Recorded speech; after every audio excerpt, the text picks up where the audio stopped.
What is going on, everybody? We have made it to NFL draft season. Now that we're in the month of January, the prospect evaluation process really kicks off for a lot of draft nerds such as myself.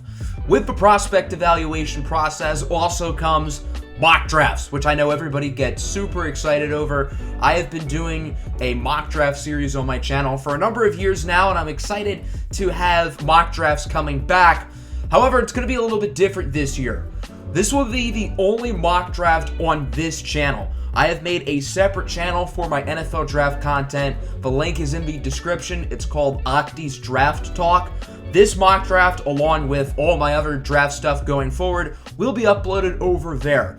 However, I did want to put one mock draft on this channel just to give you guys a sneak preview of what to expect over there. So this is pretty much the exact same video to the mock draft I'm uploading over there. But other than that, all the draft stuff is going to be on that channel rather than this one. This is a one-round mock draft, no trades, what I think will happen. So I'm not having these prospects go based on how I feel about them, rather on what I predict. It's a super unpredictable class with no clear number one draft pick and no clear top quarterback. So I think this year's draft is going to be harder to predict than any really in the last 5 to 10 years, which I think is going to make it a lot of fun. So without further ado, let's get it started. For the second straight year, it's the Jacksonville Jaguars picking number one overall. Last year, it was very clear and obvious. We knew it was going to be Trevor Lawrence, and it ended up being Trevor Lawrence. So now that the Jaguars had their franchise signal caller, they don't need to go quarterback this year. And it's especially challenging because there's not that clear number one talent in this year's draft class. There are a number of players I think the Jaguars will consider. They could go with either of the top pass rushers in Kayvon, Thibodeaux, or Aidan, Hutchinson. They could look along the offensive line to protect Trevor Lawrence, possibly looking at Neal, Ikem, Ekwonu, or even Charles Cross, who I think is a big sleeper to go a lot higher than people expect. This could also be a trade as well, but there's not really a quarterback worthy of a team moving up to number one. So because of that, I don't think the Jaguars are going to get any real takers. So I would predict they are going to stay at number one. And for now, I have them selecting Oregon pass rusher Kayvon Thibodeaux. I think the Jaguars are going to go best player available regardless of need. And regardless of who you ask, that answer could be different. Some people may say Thibodeaux, some may say Hutchinson, some may say Kyle Hamilton, although I don't think the Jaguars would pick a safety number one overall. I think Thibodeaux has really the highest ceiling of any of these top flight prospects, which is what's going to entice the Jaguars to select him. Thibodeaux has the chance to be a true game wrecker at the next level. Although he was a little bit banged up this year as a junior for the Ducks and he was a little bit inconsistent at times, we often saw the flashes of why this kid could be a true game-changing pass rusher. The Jaguars have invested multiple first-round picks in edge in recent years with Jameson in 2020 and Josh Allen in 2019, but you can't really go based off of need number one overall because you have to just ensure that you get who you feel is the best football player in the draft. And it's not like Jameson has worked out. Plus, Josh Allen is in need of a new contract soon, and I'm not so sure how willing the Jaguars are on paying him long term. So that's why I have Thibodeaux being the pick. But this is certainly subject to change. It very well could be Hutchinson. It very well could be one of the offensive linemen. And I wouldn't be surprised if I go back and forth throughout mock draft season on who the number one pick ends up being. For the Detroit Lions at number two, my favorite team, I expect it to be the pass rusher who doesn't go number one. So either Thibodeaux or Hutchinson. If the Jaguars pick one of the offensive linemen, that's great. The Lions get their choice of the two pass rushers, but if not, I think they're going to take whichever one falls, which is Aidan Hutchinson, the local product out of Michigan. Again, I think in an ideal world, the Lions would look to trade down, but there's probably not going to be a ton of teams calling Detroit about a move up. So assuming the Lions do stay, I think Aidan Hutchinson would be a phenomenal pick. He really rose his stock this year. Going into the season, he looked like a mid to late first rounder and then just had a truly dominant season at the University of Michigan. One of the main reasons why they ended up making the college football playoff. And although he was not great in that playoff game, I think a lot of people act like he was awful in that game and he shouldn't be a high pick. I don't think that's true. I think he played fine in that game. I think he could have played a lot worse. And as of now, he's my number one player in the class. And again, that's super subject to change. I've gone back and forth with Hutchinson and Thibodeaux. I really like a couple of the upper prospects here. So come April, I wouldn't be surprised if Hutchinson is not my number one player in the class. But I think this would be a great pick for the Lions. If we were not able to come up with a trade here, I would want Aidan Hutchinson. So I would be very happy with this selection. At number 3, the Houston Texans. This is a very weird spot because after Thibodeaux and Hutchinson, it's not really clear where Houston would go.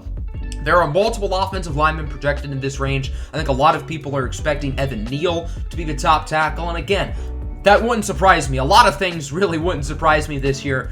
But I have them selecting Ikem Ekwonu, the offensive lineman out of NC State. He's probably going to play left tackle at the next level, but I think he has a lot of versatility. And with the Texans already having Laramie Tunsil, I think Ekwonu could slide over to right tackle. He could slide over to guard. But this is another place where you really just have to go best player available. I think some people would say it's Evan Neal. Some may say Kyle Hamilton, Derek Stingley.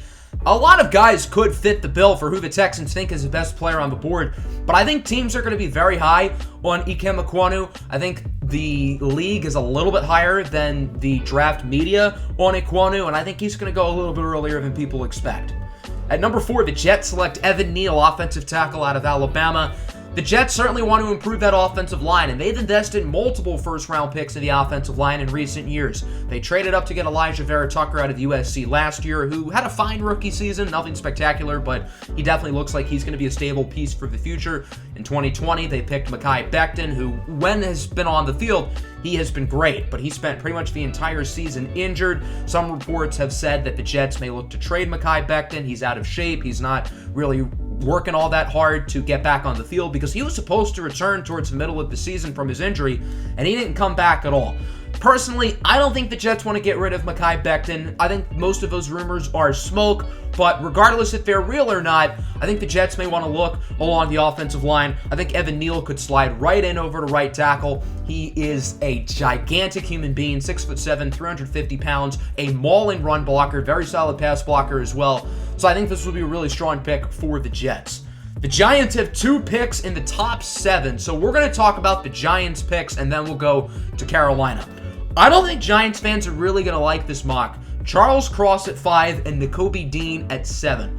I don't think this would be a bad haul for the Giants at all. Charles Cross is, I guess, kind of a sleeper of mine. I think a lot of draft analysts are very high on him. They do have top 10 grades on him, so I guess you can't really call him a sleeper. But I don't think people realize how talented of a prospect Charles Cross is, and I fully expect him to be a top 10, maybe a top 5 pick. I wouldn't be surprised if he's the first offensive lineman off the board. That's how good I think he could be.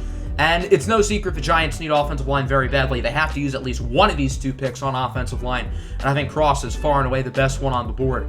And then with their other pick, they have a lot of options. They could go back to the offensive line, look at someone like Tyler Linderbaum out of the University of Iowa. But I think this is going to be a defense pick, specifically in the front 7. There are a few different players they could look at here, such as David Ojabo, George Karlaftis. But I have them selecting Nakobe Dean. Dean has sort of gone all over the first round in mock drafts that I've seen. Some have him going in the top 10. Some have him going in the bottom 10 of the first round. But Nakobe Dean just had such a phenomenal season this year for the Georgia Bulldogs. And if you watched that national championship, you heard Fowler and Herbstreit, the commentators, just raving about how good of a leader he is. And I think more than anything, the New York Giants need a total culture change. Their organization is just a total mess right now. And I think having a true leader like Nakobe Dean who can completely flip the culture in an organization would be a big deal. You're not just drafting for leadership in the top 7, but that's the icing on the cake with Nakobe Dean, who I think would instantly become maybe the best player in this front 7 on day 1. And obviously someone who's going to be a leader on this defense for years to come. So we did some bouncing around. Now that brings us to the Carolina Panthers at 6. The Panthers have to get a new quarterback this offseason. Cam Newton did not play well. Sam Darnold did not play well. I think Matt Rule realizes that he's going to be on the hot seat. And if this season goes south for Carolina, I imagine Rule loses his job and David Tepper's seat might get a little bit warmer as well. So I fully expect Carolina to go out and get a quarterback, whether that's a veteran or in the draft. I wouldn't be surprised if they moved up. I know that they're the first truly QB-needy team on the board, but They may move up to like 3 or something just to ensure nobody else does. The problem with that is Carolina does not have a ton of draft capital. As of right now, I believe they do not have a day 2 selection, which is not ideal. So in a mock draft where there's no trades, they can just stick at 6 and get the QB they want. As of now, I think Kenny Pickett out of Pitt is QB1. It wouldn't surprise me if a different quarterback was the first one off the board. Pickett had a phenomenal season. I don't think he has the ceiling as some of the other quarterbacks, but I think Carolina wants someone who can come in, start right away. Kenny Pickett is a very well-rounded quarterback. He has pretty solid arm strength. He has a good feel for the game, decent enough mobility, and I think he would instantly become QB1 in Carolina over Sam Darnold, over Cam Newton. So I think this would be a strong pick for the Panthers.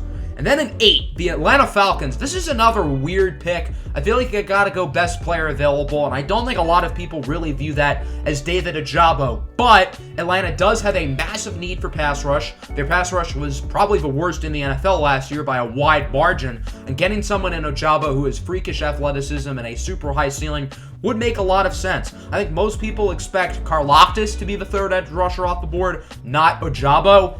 But of someone of Ojabo's physical nature, along with his high level of production last year, I think he's going to go earlier than expected. Yes, Ojabo did have Aidan Hutchinson on the other side of him, but Ojabo was just still really good. And if you watch Michigan, you realize that, yes, the two of them complemented each other, but the two of them are also just so dominant. And even without each other, they would have fared just fine. Ojabo has the ceiling to be a true number 1 pass rusher, which Atlanta needs pretty much more than anybody, so I think this would be a great pick for them, even if there are some very talented players, particularly in the secondary, who they would be passing on. At 9, the Denver Broncos, another weird spot. They're definitely going to get a new quarterback as well this offseason. Teddy Bridgewater is just a very high floor, low ceiling guy, and then you have Drew Lock, who hasn't really panned out.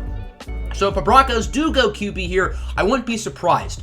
But if you remember last year, Justin Fields was on the board for the taking, and they instead picked Patrick Surtain, who had an outstanding rookie year. That was a grand slam of a selection for the Denver Broncos.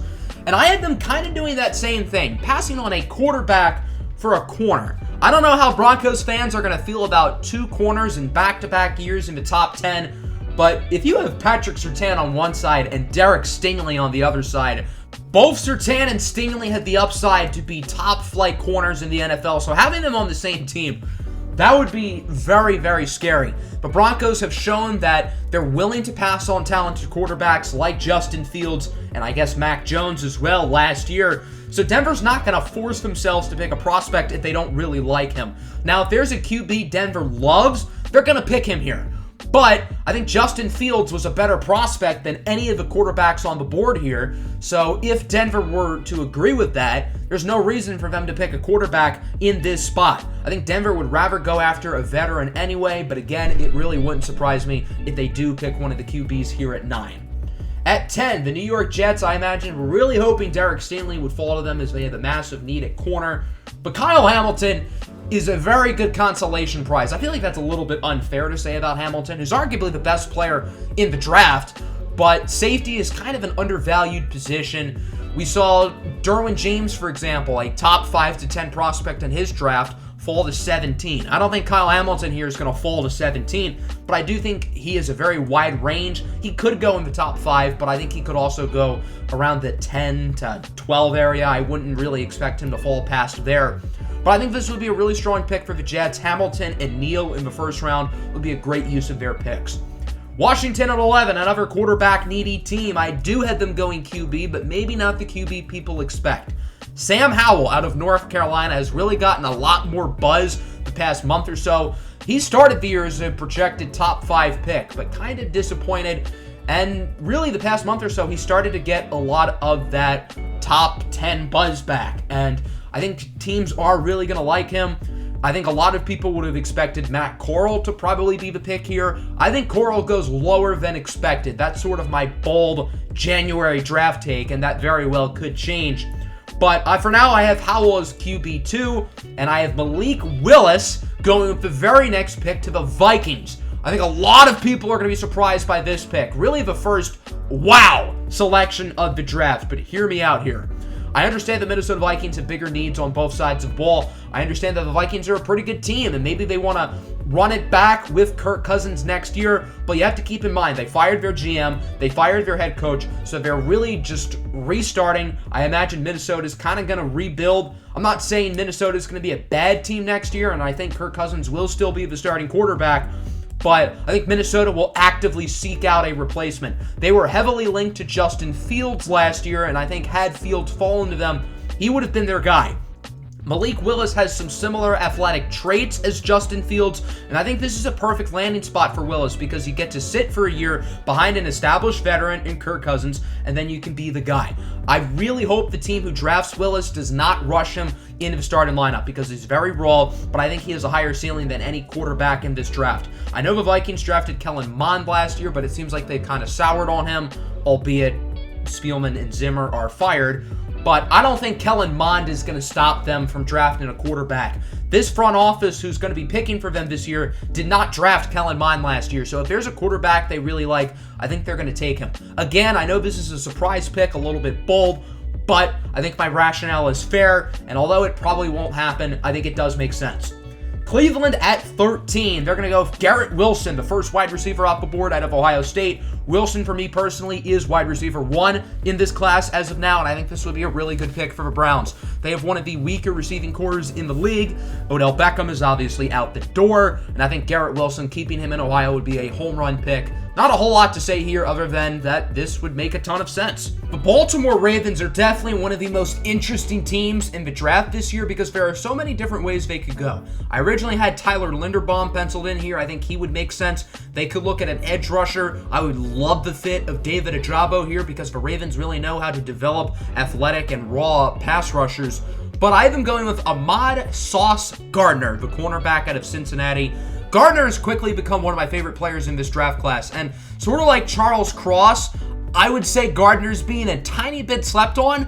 Obviously, people realize that Gardner's a top 15 to 20 prospect, but for me, I view him as a top 10 guy right now, and I think he's right on Derek Stingley's tail for the number 1 corner in the class. That's how much I like this kid. He's a tall, rangy, athletic corner with good ball skills, very high level of production. I was super excited to see how he would do against Alabama, and he really fared well in that game, and I think he is worthy of being a top half of the first round guy, and if he went over Derek Stingley, I really wouldn't have that much of a problem with it. I think this would be a phenomenal selection for the Ravens, and you could argue they have bigger needs, but their cornerbacks were just so depleted last year, they were playing practice squad guys at the end of the season.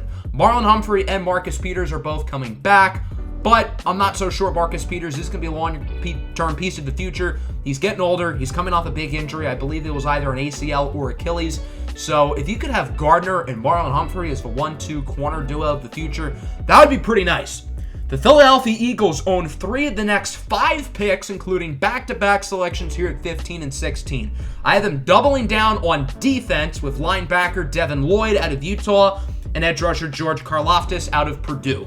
The Eagles traditionally do not value the linebacker position, but Devin Lloyd is a really good prospect, and the Eagles have to realize with 3 first-round picks, maybe we really focus on one of our needs here, in which happens to be a good value selection of Devin Lloyd.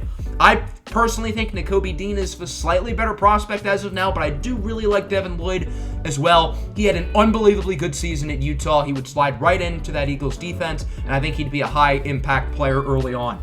And then George Karlaftis at 16. I think a lot of people are expecting him to go in the top 10. I think he goes a little bit later than expected. Still definitely a first-round pick, but I do question his length and measurables. I think that's really the big concern with him as of now. Very productive guy, very good player for Purdue, but I just don't see him as a top 10 pick as of right now. But I think the Eagles, who might want to get younger with their pass rushers, especially with Brandon Graham starting to get older, I think this will be a good landing spot for Karlaftis. The Los Angeles Chargers are another team who could go in so many different routes here. I originally had Jordan Davis here at 17, but I'm giving them a different Georgia defensive player instead. Travon Walker has been one of the biggest draft risers over the past month or so. Walker is a versatile defensive lineman who can play on the outside, and I think he has versatility to move around the entire line.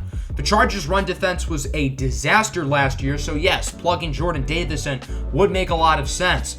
But I don't mind adding someone who can also really get after the quarterback in Travon Walker, and he could go even higher than this with how much his stock has flown up.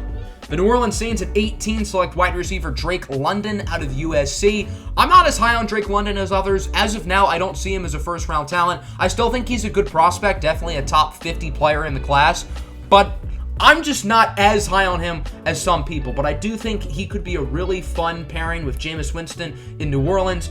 London is a very big-bodied receiver who's not a great separator, but with his frame, he's obviously a great jump ball guy, and he is surprisingly effective after the catch. So I do think this wouldn't be a total reach. I just think there are wide receivers who are better than him currently on the board, but New Orleans needs a wide receiver really bad. I think Drake London would be a fine pick here. I thought about going quarterback, but I do predict Jameis Winston will be back next year, so assuming that is the case, they got to go wide receiver, and there are so many good choices on the board, but I have them selecting London.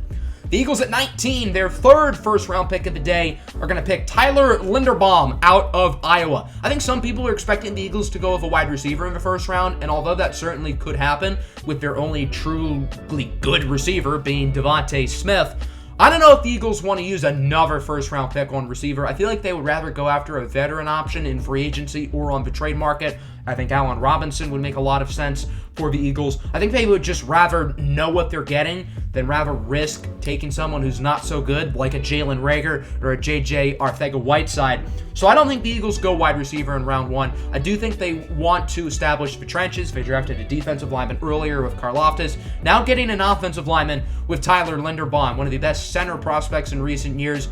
I would not be surprised if he goes a lot earlier than this. So this is really the latest I see him going.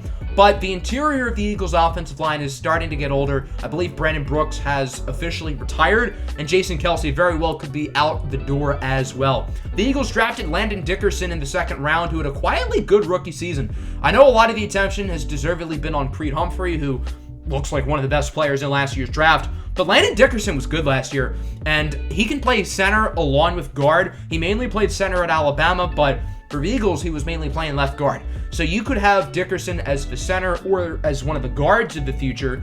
So in this case, I imagine Dickerson stays at guard. You develop Linderbaum to be the center. And I imagine Jason Kelce probably does retire this year. So Linderbaum could slide right in. If Kelce sticks around, maybe you have Linderbaum at guard for a year. A lot of different options here, but I think this selection would make a lot of sense for them. And then the Steelers at 20, the Matt Corral fall finally comes to an end. I could see this being a different quarterback. I really like Carson Strong out of Nevada. Although, as you'll see, I did not have Strong in the first round today. It would not surprise me at all to see not only Carson Strong in the first round, but going a lot higher than people think. I think the league's going to be very high on him. But in a mock draft where there's no trades, it's kind of hard to have certain teams pick quarterbacks. And for now, I think the four guys who I've had in the first round today, Pickett, Howell, Willis, and Corral, I do think the four of them for now will go higher than Carson Strong. Big Ben is obviously done. Now, there is a report that the Steelers are comfortable with starting Mason Rudolph. If that's the case, then what the hell are they doing? Mason Rudolph is not good, and if they did really think he could be the guy, he would have come in this year and played over Ben Roethlisberger. So I don't think Mason Rudolph's going to start for them. I don't think he should start for them next year. Matt Corral is a polarizing prospect, but I do think he has the physical upside and the character to be really good. I think he's someone who would really embody and embrace being a Pittsburgh Steeler, and I think he'd probably slide in and start right away. The New England Patriots at 21 select wide receiver Jameson Williams out of Alabama. Williams is a playmaker. He has unbelievable speed, unbelievable ability after the catch, and people don't realize his size. He's like 6'2". He's a big guy. Very reliable hands. Was arguably the best receiver in the country this year, and although he is coming off an ACL tear in the national title game, I think he will probably be good to go in the beginning stage of the season, so I don't think that'll scare teams off too much. And I think the New England Patriots could really use a game changer on the offense. They made some good moves in the offseason, acquiring guys like Kendrick Bourne, Hunter Henry. Both of them were highly effective. And they also acquired some other players like Jonnu Smith and Nelson Aguilar, who maybe weren't as good. Jacoby Myers is a very solid wide receiver as well. But a common theme with the New England offense is they just don't have explosive playmakers at wide receiver, at tight end, or at running back. So adding someone who is just an absolute weapon with the ball in his hands like Jameson Williams would be a really fun pick. And I would be very intrigued to see Williams in New England. I think that'd be a very fun fit. The Raiders at 22 select Andrew Booth Jr. out of Clemson. This is a robbery right here. I don't think Andrew Booth has any business falling this far. But if he does, the Las Vegas Raiders are going to be glad to scoop him up. I was a little bit surprised by them firing Mike Mayock. I honestly would have kept him around. I'm very curious to see what he would have done without John Gruden, because I think a lot of the Raiders' drafting issues, at least early in the draft, have been because of Gruden. And I think Mike Mayock has been the catalyst for finding a lot of these late-round gems like Max Crosby, Hunter Renfrow, even Divine Diablo this past season. So I'm curious to see who they end up hiring. I'm curious to see if they keep Rich Bisaccia as their head coach. But regardless, they might want to add another outside corner. Casey Hayward's not getting any younger. Trayvon Mullen's on the final year of his deal next season. And Nate Hobbs is more of a slot guy. So I think Andrew Booth would be phenomenal value.